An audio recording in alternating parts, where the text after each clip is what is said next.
Welcome back sa Free Thinking Pinoy Channel. Mahilig ka bang manood ng zombie movies? Hindi ba maski ikaw ay kikilabutan kung mangyari ito sa totoong buhay?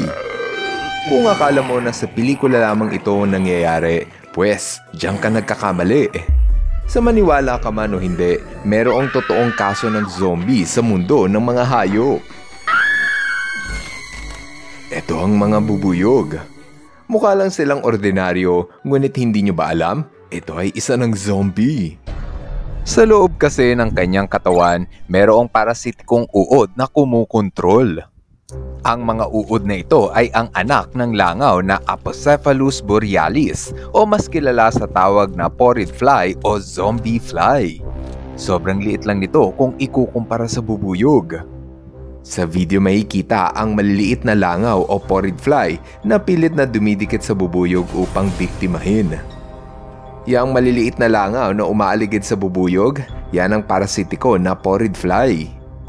Pag may isang langaw ang nakalapit sa bubuyog, ituturok niya rito ang kanyang mga itlog. Pagkatapos niyang ipasok ang mga itlog, aalis na ang mga parasitikong langaw at hihintaying mapisa ang mga itlog sa loob ng katawan ng bubuyog. Masama ito para sa bubuyog dahil ang mga uod na ito ay unti-unting kinakain ang kanyang katawan.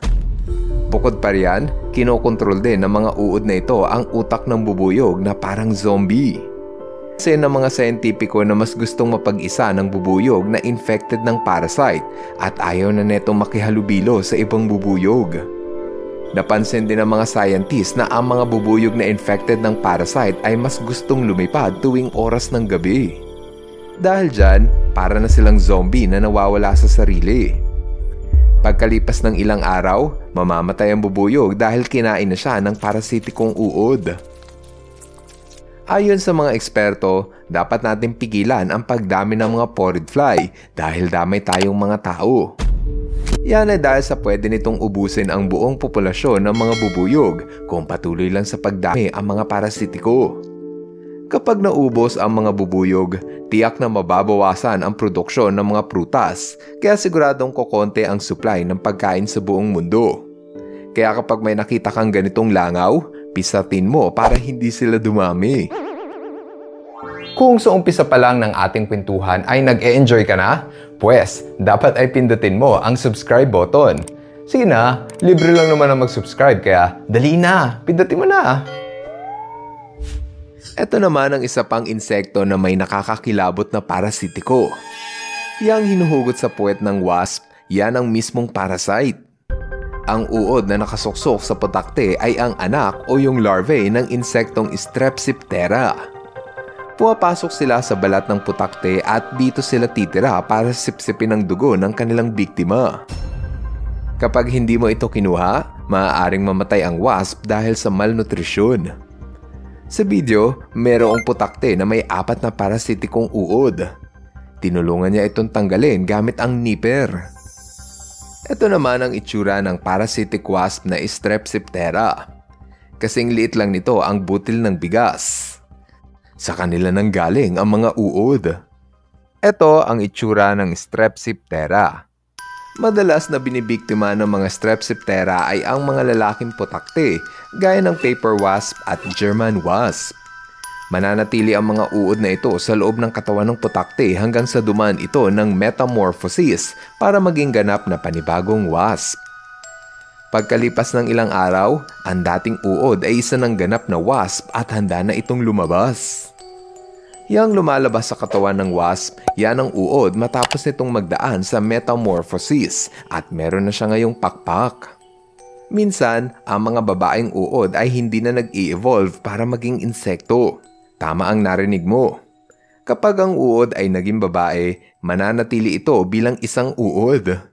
Tanging mga lalaking uod lang ang tinutubuan ng mga paa at pakpak. Para makapagparami ang mga parasitic wasp, ang mga lalaki ay nakikipaglabing-labing sa mga uod ng babae. Sa video, makikita ang lalaking Strepsiptera na pilit na inaabot ang babaeng uod upang makipagtalik. Ito yung babae, yung uod na nakasuksok sa katawan ng wasp. Ito naman ang lalaki, yung may paa at pakpak. Ipapasok ng lalaki ang kanyang ano dun sa ano nung babae. Alam mo na yun. Kapag nangitlog ang mga babaeng uod, patuloy lang silang magpaparami sa katawan ng kanilang biktima. Kapag nakikita ko to, parang naaalala ko yung pizza na may maraming mozzarella cheese. Yummy! Kung mahilig kang manood ng mga animal videos sa internet, malamang ay nakita mo na ang insektong ito. Ito ang larvae ng cereal leaf beetle. Tatawagin natin itong CLB para mas maikli at mas madali. Ito ang larvae ng CLB at ito naman ang adult pag lumaki na ang CLB. Sa unang tingin, aakalain mong marami itong uod sa katawan pero diyan ka nagkakamali. Ito kasi ang kanilang pupu. Yung mga dumi na yan ay ang tae ng CLB. Iniipon nila ito sa kanilang likuran para pandirihan sila ng mga hayop na gustong kumain sa kanila. Kahit nakakadiri tignan ang CLB, maski ito ay naging biktima ng parasitikong insekto. Ito ang Tetrasticus julis, isa na namang parasitiko. Itinuturok nila ang kanilang itlog sa likod ng larvae ng CLB para dito lumaki ang kanilang anak. Kapag napisa ang itlog, mamumuhay ito sa katawan ng CLB at unti-unti niya itong kakainin ng buhay.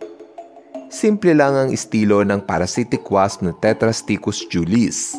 Una, maghahanap ito ng host o yung paglalagyan ng kanyang anak. Kapag nakahanap ito ng biktima, ituturok niya rito ang mga itlog. Kapag napisa ang mga itlog, mag-uumpisang kainin ng mga uod ang katawan ng biktima. Dahil sa proseso, mamamatay ang host ngunit magbubunga naman ito ng panibagong parasitic wasp at muling iikot ang kanilang life cycle.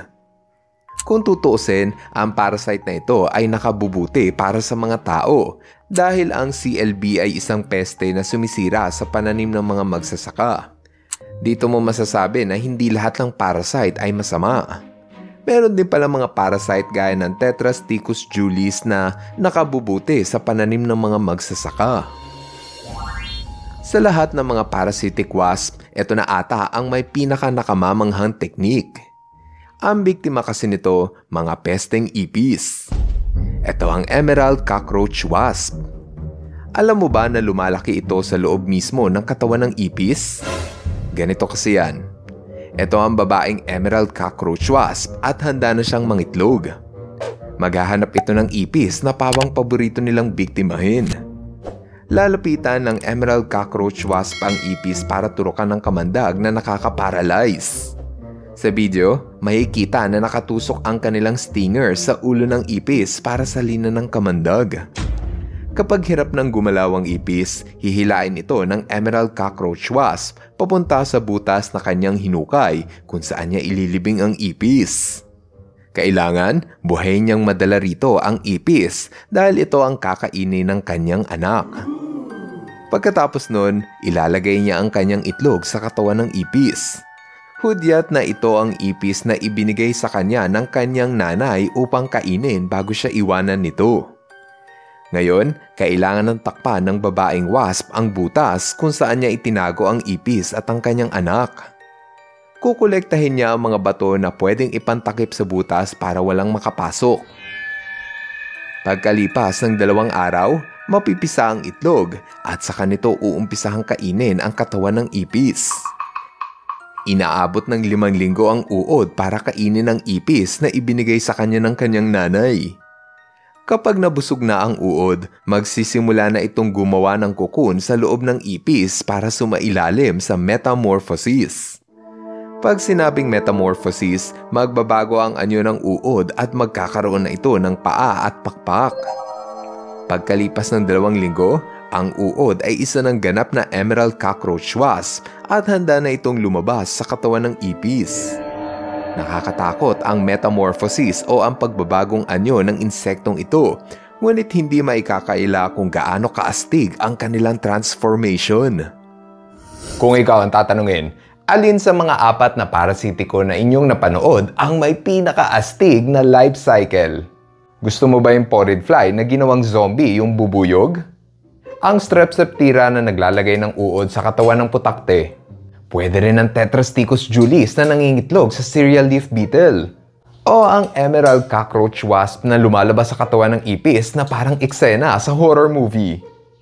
Kung ano man ang parasite na napili mo, pa-comment na lang sa ibaba ng video nang mabasa namin. Ngayon, andito na tayo sa ating shoutout portion. Hello kay Bryden Cabrera. Hello rin kina Ronnie at Romney Castro. What's up kay Rexel Concepcion. Shoutout kay Nicole at sa mga aso niyang si Nico at Miko. Gian Carmelo at Ran Calix Pagubayan. At kina Clyde, Samuel at Renren. Maraming salamat sa inyong panunood. Now see you guys in our next video. Bye-bye! Hello mga ka-FTP! Ako si Nomer at nagpapasalamat sa inyong panunood. Kung nagustuhan nyo ang video ito, subscribe na sa FTP channel. Don't forget to hit the subscribe button para updated ka sa mga bagong videos. Paalam!